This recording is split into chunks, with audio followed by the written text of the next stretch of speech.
Yeah. What up? Ah, good evening. What's the deal, yo?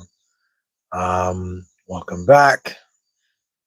And I just wanted to get on and talk some more and continue our conversation from yesterday. Yesterday we talked about gratitude. Did we not? I think we did. We talked about gratitude. And I wanted to continue that.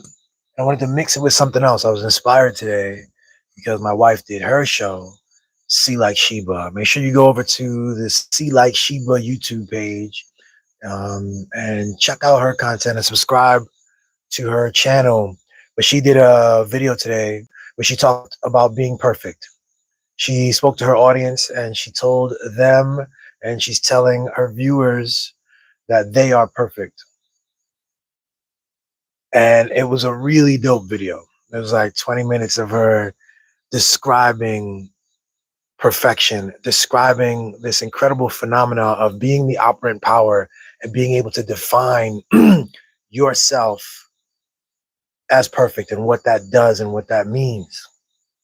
And actually, I was thinking about, like I said yesterday, I talked about how we're playing a gratitude game. I'm certainly playing a gratitude game where in every moment uh, I am in awe and grateful, and I've honed myself. We talked about gratitude as really a mindset kind of thing, a framework, a lens for seeing the world.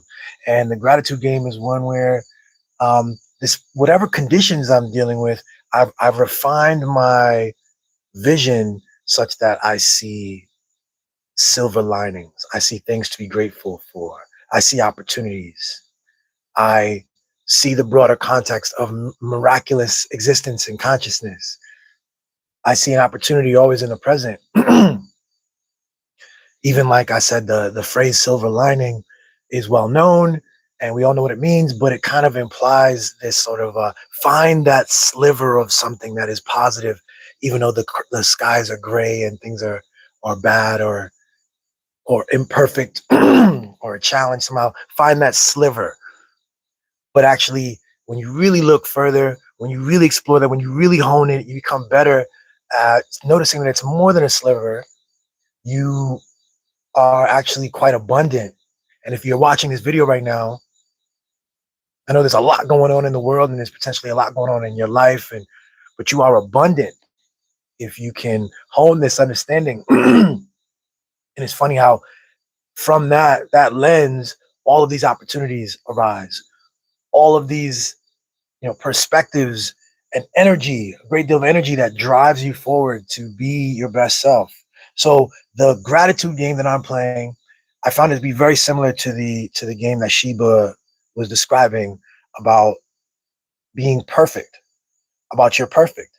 But it's important to in order to get there, in order to do the gratitude thing again, as I was talking about, like I don't know what your condition is, but it's very valuable to detach from the value systems that we've been given, because we've all been taught to look around and try to measure ourselves. We have to measure our value and how good the moment is. And we're always waiting for something. People are waiting to be a millionaire. People are waiting to have that prestige or have all these resources that would then, once they had that, they could, maybe that would be great. And then they could do everything that they want. But that is the challenge, is that pulls you away from the moment. You are attached to a something else. You're attached to a concept of perfection. You're attached to value systems that tell you, for instance, that if you're a man, this is commonly thought. If you're a man, if you don't have a lot of money, that you're valueless. And what a terrible predicament to be taught that as a child, or to grow up in that belief system as a young boy, working class or poor in any part of the country, and to look around and to assume that there's no value in you, there's no value in the people around you. And so when you're bogged down with that belief system, that false story, you will have to find gratitude, and you find it easier when you pull away from that value system. You have to shed it all together. That's a cloak. That's a mask. It's a covering over your eyes. The people who told you that story set that story up to benefit them, right? They're the ones. And now you think of yourself as less than, and you're not able to see ways forward and paths forward. You're not able to hold gratitude. You're not able to notice your perfection, not just your perfection, but the perfection in the moment, because it's all one thing. Because how you describe yourself and how you see yourself is how you see the world. Because there, because as we described on several videos, there's a world that is, but we each perceive it through ourselves. We perceive it through our stories. And so you really need to be able to detach from these definitions of worth. You need to do less and think less and stop measuring and be grateful and notice and sit in the stillness and be grateful. So this is an internal game. This is a mental game. It's a mental game we're playing, both the gratitude game and the perfection game, because there is a condition that is true, that is the oneness, that is this escapes language, the truth of this moment. And then there's a story that you're telling yourself, that you're carrying with yourself as you engage with the world. And again, that's super important, because that's going to govern how you see it, and like what the parameters are, what you're capable of doing. So one of the things Sheba was talking about when she was talking about perfection and that you're perfect. She was saying, just look around at nature.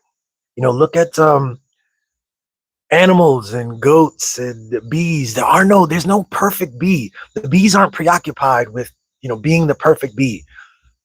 They aren't looking at the stripes and the colors and telling who's gold and how much and how many stripes and how many, and there's a perfect thing. It is what it is. And they perform their function and they go through their life cycle. And the same is true for trees and animals and so much of what we call nature. It's a human condition. This projection of lack, these stories that separate us from the perfect, from the now, from what is, separate us from what is. Again, it's like so interesting. One of the things after I saw her episode, we talked about it, and like it's interesting how there's a thing we might call perfectionism, right? There's a word we call perfectionism, which is a mind state that where you are attached to some story about how something should go or what something should be. Perfectionism is a mind state that a lot of people say stops them from doing the things that they want to do, because they look out and they say that they want it to be perfect. They want it to be perfect, and so they are sort of stopped in their tracks, because anything they do, they fear will be less than perfect. And so why do it anyway? Why try? And it's just the wrong mindset. It's entirely the wrong mindset. Why is it the wrong mindset? Well, because of the fruits of what it does, right? If it stops you from pursuing your best goals and intentions, then it's likely the wrong mindset. But we can say it's the wrong mindset because perfectionism is an attachment. It's an attachment to something that isn't. It's an attachment to something that isn't, and it's an attachment to a story that then produces a contrast and a comparison. You compare who you are and what you're doing against that story, and you project a sense of lack in yourself, and because you're not perfect, right? So what I was noticing is that there's two ways to deal with perfectionism, and most of the stuff that I've seen, and a lot of people I know, including myself at several points, in order to avoid perfectionism, we might say something like, well, I'm not perfect. It's all good. It's okay to not be perfect. And there's value in that too. That's an interesting way to approach that, right? It's like, stop being a perfectionist. It's okay to not be perfect. Nothing's perfect. No one's perfect, right? But that's not the only way to approach perfectionism. And what I saw in Sheba's video was the other way to approach perfectionism, the other way to overcome this trap of perfectionism, and that is to claim perfection. So while the first one wants to take a more humble case, and we accept let's say it's a drawing and it's not perfect. You drew this thing, this work of art, and you say, oh, it's not perfect. Fine, it doesn't have to be perfect. And so you can live with something less than perfect and move forward. That's a powerful way to move through perfectionism. But there's another even more powerful way, right? It is to say that whatever I drew, that drawing is perfect. Whatever my condition, that this is the condition that is in the moment, and that it is, and I am, and I'm perfect. And who gets to decide that? You get to decide that. And the difference between the two is subtle in a way. We might say they both get to the same place, but I don't think they do actually. The first one gets you through a bout of perfectionism, let's say, but over time, if you continue along a a a kind of concession against the notion of perfection, like it's not perfect, and you keep uh, agreeing to that identity of being imperfect, okay, that'll get you somewhere. So you as long as you're producing, that's valuable. If you don't get stuck, that's valuable. But what does the other one do? The other one grapples with the actual definition itself. The other one grapples with your own fucking uh autonomy and sovereignty, and the fact that you are the defining actor,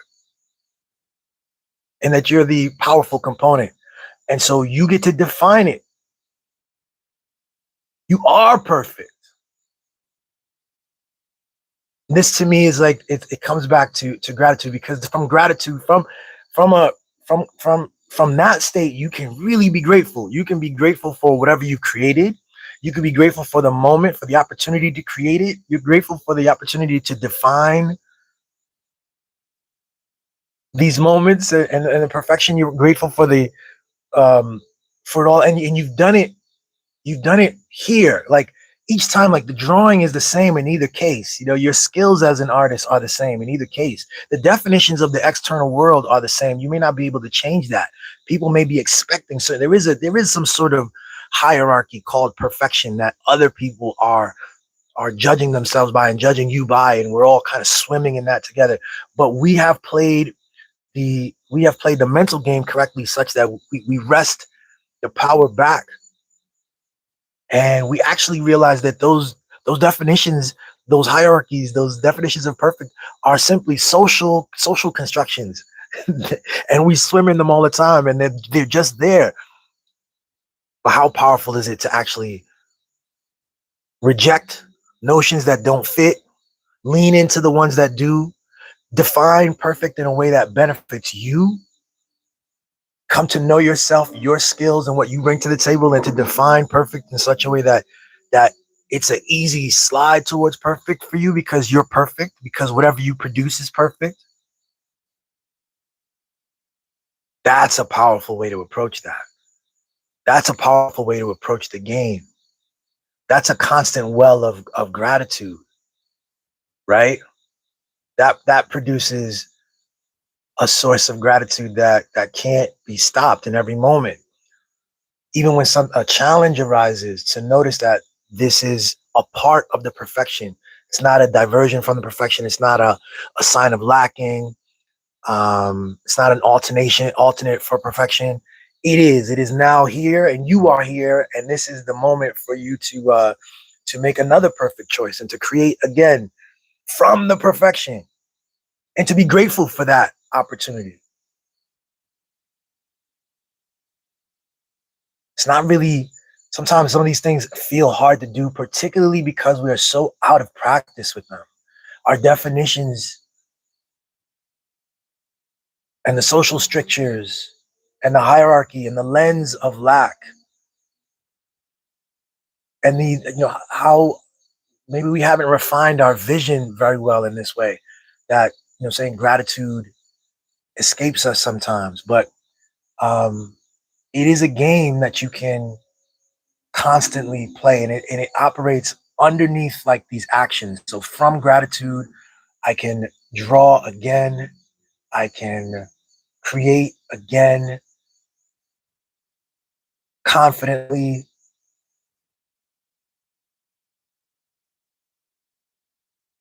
confidently, and um noticing myself as the operant power. integrating that knowledge,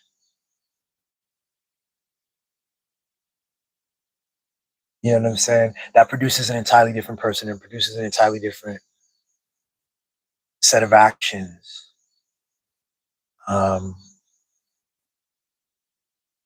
so it's a beautiful thing, man. It's a beautiful thing to notice that you're perfect and that your life is meaningful and valuable, and you have the potential every time, every second that you're alive, to bring joy in people's lives, to spread love, to connect people, to see people, to inspire, to be inspired, and to be able to lean towards that more, to lean towards inspiration and love, and to lean away from fear, you know, even though we're being trained into fear at all times. There's just all this mediated effort for fear and separation. No, there's also gratitude. There's also perfection, and it is you, and you can embody it. You can simply choose. You can simply choose to embody it. You can simply choose to train your mind to to notice.